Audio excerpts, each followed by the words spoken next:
নমস্কার বন্ধুরা, আজকে শেয়ার করব আলু রেসিপি। বন্ধুরা, মুখে রুচি না থাকলে আলুর এই রেসিপিটি বানিয়ে দেখুন, খেতে দারুণ লাগবে। তো চলুন দেখে নেওয়া যাক আজকের এই রেসিপি। এখন এই সিজন চেঞ্জের সময় সর্দি কাশি জ্বরের জন্য কোনো কিছুই খেতে ভালো লাগে না। তো এই আলু রেসিপিটি বন্ধুরা বানিয়ে দেখতে পারেন, ভীষণ চটপটা হবে খেতে, আর ভাত রুটি লুচি পরোটা সব কিছুর সঙ্গেই দারুণ লাগবে। তো এখানে আমি 4টে আলু 50%-এর মতো সেদ্ধ করে নিয়ে আলুগুলোকে ছোট ছোট টুকরো করে কেটে নিয়েছি। আলুগুলো সাইডে রেখে দিয়ে এবার আমরা চলে যাব রান্নার দিকে। প্রথমেই আমরা এখানে কিছু চীনাবাদাম ভেজে নেব। 4টে আলুর জন্য আমি এখানে 100 গ্রাম মতো চীনাবাদাম ভেজে নিচ্ছি। আপনারা যতটা আলু ব্যবহার করবেন সেই অনুযায়ী বাদামটা এখানে কম বেশি করে যোগ করে নিতে হবে।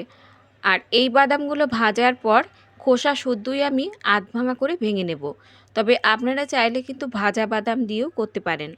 এখন দেখুন, বাদামগুলো ভেজে নেবার পর কিছুক্ষণ আমি কড়াইতেই এভাবেই রেখে দেব।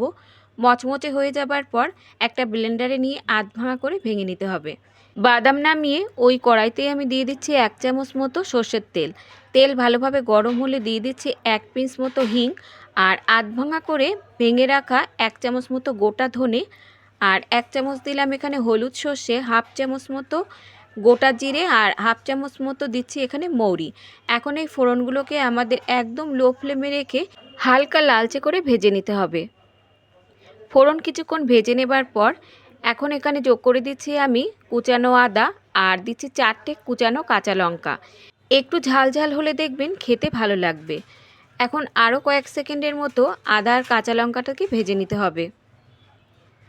আদা কাঁচা লঙ্কা ভেজে নেবার পর এখন এর মধ্যে যোগ করে দিচ্ছি আগে থেকে সেদ্ধ করে রাখা আলু। এখন হাই হিটে রেখে আলু আমাদের মিনিট 2-এর মতো ভেজে নিতে হবে। 2 মিনিটের মতো ভেজে নেবার পর এখন এর মধ্যে যোগ করে দিচ্ছি স্বাদ মতো লবণ। লবণ দিয়েও আরও 2 মিনিটের মতো আলু আমাদের ভেজে নিতে হবে। আলু হালকা লালচে করে এখানে ভেজে নিতে হবে। আরও মিনিট 2-3 মতো ভাজার পর এবার এর মধ্যে যোগ করে দিচ্ছি 1 চামচ মতো ধনে গুঁড়ো, 1 চামচ দিচ্ছি এখানে চিলি ফ্লেক্স, আর হাফ চামচ দিচ্ছি এখানে চিনি। এবার যোগ করে দিচ্ছি যে বাদামটা আমরা ভেজে রেখেছিলাম, সেই বাদামটা দেখুন এখানে আমি আধ ভাঙা করে ভেঙে নিয়েছি। ঠিক এরকমভাবে আধ ভাঙা করে ভেঙে নিতে হবে বন্ধুরা, তাহলে দেখবেন রেসিপিতে দারুণ একটা টেস্ট আসবে।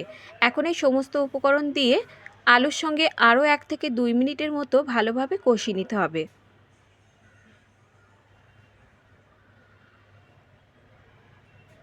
কোনো রকম মশলা বাটাবাটির ঝামেলাও নেই, আর খুব দ্রুতও কিন্তু রেসিপিটি তৈরি হয়ে যাবে। এখন এর মধ্যে যোগ করে দিচ্ছি আমি 1 থেকে 1.5 কাপ মতো জল। যেহেতু আলুটা আমাদের 50%-এর মতো সেদ্ধ ছিল, তো সামান্য একটু জল দিয়ে ঢাকা দিয়ে রেখে দিলে দেখবেন আলু খুব তাড়াতাড়ি সেদ্ধ হয়ে যাবে। এখন একদম লো হিটে রেখে 3 থেকে 4 মিনিটের মতো ঢাকা দিয়ে রান্না করে নিতে হবে। 4 মিনিট পর ঢাকনা তুলে নিচ্ছি। দেখুন মশলা থেকে তেলটা ছেড়ে গেছে বন্ধুরা। এখন এর মধ্যে যোগ করে দিচ্ছি আমি 1 চামচ মতো কাসুরি মেথি, আর দিচ্ছি 1 মুঠো কুচানো ধনেপাতা। কাসুরি মেথি আর ধনেপাতা ভালোভাবে মিশিয়ে নিয়ে আর 1 মিনিটের মতো রান্না করে নিতে হবে। আর এই চটপটা আলুর রেসিপিটি এতটাই দুর্দান্ত স্বাদের হবে, আঙুল চেটে খাওয়ার মতো স্বাদ হবে। বানিয়ে একবার দেখতে পারেন। ভালোভাবে মিশিয়ে নেবার পর এখন শেষের মধ্যে যোগ করে দিচ্ছি একটা ম্যাগি মশলা। এই ম্যাগি মশলাটা দেওয়ার কারণে দেখবেন এর টেস্ট আরও দ্বিগুণ বেড়ে যাবে। তবে ম্যাগি মশলার জায়গায় আপনারা চাট মশলার ব্যবহারও করতে পারেন। তাতে করে রেসিপিটি খেতে হবে টক ঝাল মিষ্টি। এখন ম্যাগি মশলা দিয়ে ভালোভাবে আলুর সঙ্গে মিশিয়ে নিলেই রেডি হয়ে যাবে দারুণ টেস্টি আলুর এই রেসিপি। গরম গরম ভাত রুটি পরোটা যে কোনো কিছুর সঙ্গেই এই রেসিপিটি সার্ভ করতে পারেন। আর আলু কিন্তু খুব ভালোভাবে সেদ্ধ হয়ে গেছে, দেখে আপনারা নিশ্চয়ই বুঝতে পারছেন বন্ধুরা। রেসিপিটি আমাদের একদমই রেডি। এবার আমি সার্ভ করে নিচ্ছি। তো বন্ধুরা, আজকের এই রেসিপি যদি আপনাদের ভালো লাগে, একটা লাইক আর সাবস্ক্রাইব করে আমার পাশে থাকার অনুরোধ রইল। আজ তাহলে এই পর্যন্ত বন্ধুরা, দেখা হবে অন্য কোনো রেসিপির সঙ্গে।